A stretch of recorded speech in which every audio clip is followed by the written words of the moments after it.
এটা একটা সম্পূর্ণ ট্রেনের গল্প, এক রাতের গল্প, ট্রেন জার্নির গল্প। সেই চরিত্রের প্রয়োজনই কিন্তু ওনারা এখানে যুক্ত হয়েছেন। এটা যে খুব ইচ্ছাকৃতভাবে হয়েছে এরকম না, উপন্যাসে ছিল।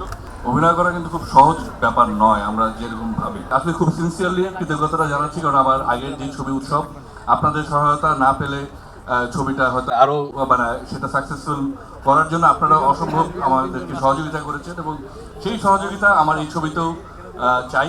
আপনারা সেটা অলরেডি করছেন, তো সেই জন্যই খুবই আন্তরিকভাবে আপনাদের সবাইকে ধন্যবাদ জানাচ্ছি। And একই সাথে একটা বলতে চাই যে আমি স্মরণ করতে চাচ্ছি আজকে আমাদের প্রখ্যাত লেখক, কিংবদন্তি লেখক হুমায়ুন আহমেদ স্যারকে। একই সাথে স্মরণ করতে চাচ্ছি আমাদের প্রখ্যাত গায়ক আয়ুব বাচ্চু ভাইকে। এবং এই ছবিটা করার পেছনে আমাদের আসলে আমার যারা টিম মেম্বার এখানে আছে প্রত্যেককেই আমি অত্যন্ত ধন্যবাদ জানাচ্ছি, কারণ এই ছবিটা আসলে যে কোনো সিনেমাই আসলে একা করা যায় না।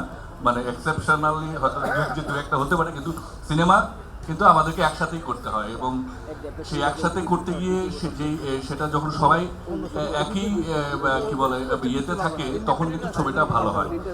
তো কাজেই এখানে আমার সাথে আপনারা দেখছেন যারা আছেন অত্যন্ত গুণী অভিনয় শিল্পীরা আছেন, তাদের সাথে কাজ করতে পেরে আমি অত্যন্ত আনন্দিত, এবং প্রত্যেকে তারা যেই এফোর্ট দিয়েছেন এই ছবিটাতে, তার জন্য তাদের প্রতি আমি কৃতজ্ঞতা জানাচ্ছি। আমার যারা লেখক আছেন তাদের প্রতি আমি কৃতজ্ঞতা জানাচ্ছি, এবং একই সাথে একটা জিনিস যেটা আমি বলতে চাই, আমাদের যিনি আর্ট ডিরেক্টর ছিলেন রাজীব আহমেদ ভাই, উনি আজকে এখানে নাই, কিন্তু এই ছবিতে ওনার কন্ট্রিবিউশন বিরাট। এবং একই সাথে আমাদের যে ডিওপি পলাশ, এবং আমাদের যে কস্টিউম করেছে তানিয়া, আমাদের মেকআপ আর্টিস্ট সেতু সহ সকলকে কথাই বলছি যে তারা যদি না থাকতো এই ছবিটা আসলে এত সুন্দরভাবে সম্পন্ন করা যেত না।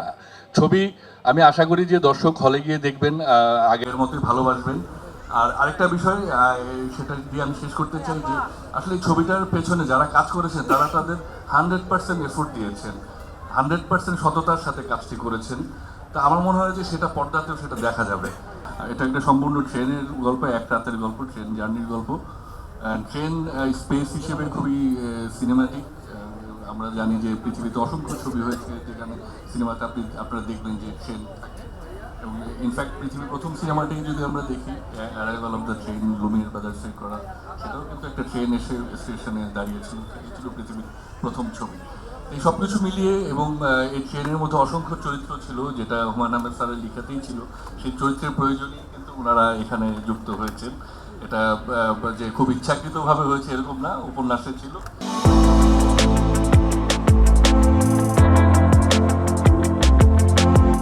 এবং সেই জন্য সেই উপন্যাস অনুযায়ী আসলে এখানে আমাদের বিভিন্ন গুণী অভিনেতাদের সমাবেশ ঘটেছে। একদম সঠিকভাবেই হয়েছে কাস্টিং, এবং ওনারা এখন এটা তো আসলে খুবই আপেক্ষিক ব্যাপার যে ফেলুদার চরিত্রে আসলে সব্যসাচী ভালো নাকি আপনার সৌমিত্র ভালো, এটা তো আসলে বলে লাভ নাই আর কি।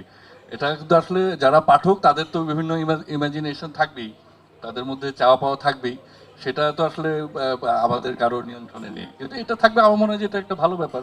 আমার মনে হয় যে দর্শকরা সেটা ছবিটা দেখলেই খুঁজে পাবেন, এবং আছে খুব ভালোভাবেই আছে। এবং এখানে আসলে হুমায়ুন আহমেদ স্যারের বইটা পড়লেও আমরা দেখব যে স্যার বইটার মধ্য দিয়ে আসলে এই চেনটার মধ্য দিয়ে পুরো বাংলাদেশের একটা একটা রূপ দেখিয়েছেন, বাংলাদেশকে আসলে দেখিয়েছেন এই ট্রেন, এবং এই ট্রেনের যারা যাত্রী তাদের মধ্যে। এবং ওখানের ইয়েটা যে আসলে আমরা যদি কি হয় যে আমরা যদি একসাথে থাকি, আমরা তো একটা খুব ছোট একটা দেশ, 18 কোটি মানুষ, আমরা যদি একসাথে না থাকি, আমরা যদি ঝগড়া বিবাদ করি, সেটা তো কোথাও গিয়ে আমরা পৌঁছাবো না। তো কাজেই আমাদের একসাথে থাকতে হবে, আমাদের ঘৃণা পরিহার করতে হবে, এবং মিলেমিশে থাকতে হবে। এটাই ছবির বক্তব্য। সব সুন্দর যেই জিনিসটা যেটা আমার কাছে মনে হয়েছে যে আসলে মানে একজন অভিনয় শিল্পী হয়ে উঠতে আসলে অনেক পরিশ্রম করতে হয়। সেটা ওনারা যখন সেই অভিনয়ের আগে যে প্রস্তুতিটা নিয়েছিলেন, সেটা আসলে শেখা উচিত আমাদের সবার। আসলে অভিনয় করা কিন্তু খুব সহজ ব্যাপার নয় আমরা যেরকম ভাবি। সেটা অসম্ভব পরিশ্রমের ব্যাপার, অসম্ভব ডেডিকেশনের ব্যাপার, এবং সততার ব্যাপার, এবং সেটাই বলবো আর কি। এবং সেটা আমরা দেখেছি সেখানে, এবং এটা একটা অবিস্মরণীয় অভিজ্ঞতা আমার জন্য। আমি বলবো ওনাদের দুজনকে ডিরেক্ট করতে পারাটা এবং সেই সিনটা শ্যুট করতে পারাটা শেষ হওয়ার পরে আমরা সবাই খুবই আবেগে আক্রান্ত হয়ে গিয়েছিলাম। বাংলাদেশের ছায়াছবি বলতে আমরা যেটা বুঝি, আগে যেটা দেখেছি সেটাকেই আবার ফিরিয়ে নিয়ে আসাটাই, এটা এরকম না যে খুব নতুন কিছু আমি করছি, এটাই ছিল, এরকমই ছিল, যেটা বাংলাদেশকে ছবিটা দেখলে যেন মনে হয় যে আচ্ছা এটা তো বাংলাদেশের সিগনেচার আছে, এটা আমাদের ছবি আর কি।